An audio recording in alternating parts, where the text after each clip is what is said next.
गेला पंढरपूरचा व्हिडिओ होता, मुंबई ते पंढरपूर.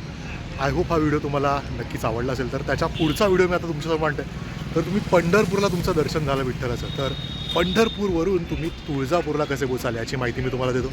पंढरपूरचा एस.टी स्टँड आहे माझ्या मागे, तर इथून पुढचा प्रवास कसा करू शकता याची माहिती तुम्हाला ह्या व्हिडिओमध्ये मिळेल. कुठली बस पकडतो, त्याचं तिकीट किती आहे, एकंदरीत किती वेळ लागतो आणि ह्या ज्या बसेस आहेत त्यांची फॅसिलिटी किंवा फ्रिक्वेन्सी कशी आहे याची माहिती देण्याचा मी प्रयत्न करतो. आणि थोडक्यात पंढरपूर डेपोची माहिती तुम्हाला ह्या व्हिडिओमध्ये देण्याचा प्रयत्न करतो. तर बघा, पंढरपूरच्या मुख्य मंदिरापासून जेमतेम 10 ते 15 मिनिटाच्या अंतरावर पंढरपूर एस.टी स्टँड आहे.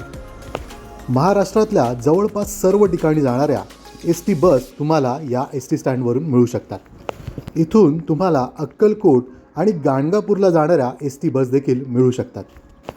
तुळजापूरला जाणाऱ्या बसेसची फ्रिक्वेन्सी चांगली असून जवळपास अर्ध्या ते 1 तासाने तुम्हाला तुळजापूरला जाणारी बस इथून मिळू शकेल. पंढरपूर ते तुळजापूर हा जेमतेम 1.5 तासाचा प्रवास आहे. या प्रवासाचं फुल तिकीट हे 202 रुपये इतकं आहे.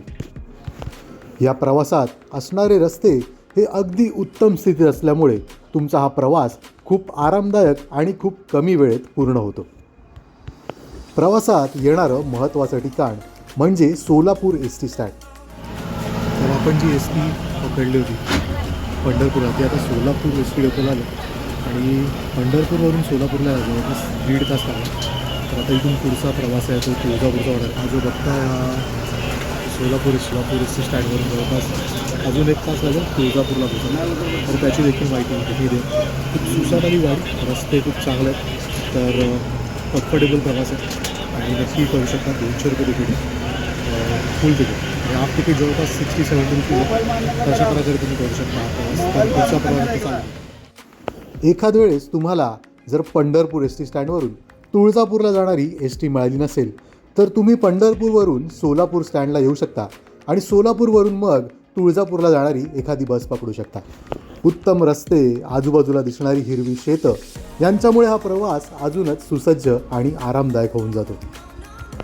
पंढरपूरला विठ्ठलाचं दर्शन घेऊन तुम्ही तुळजापूरला येऊ शकता आणि एका दिवसात पंढरपूर आणि तुळजापूर या दोन्ही आध्यात्मिक आणि धार्मिक क्षेत्रांचं दर्शन घेऊ शकता.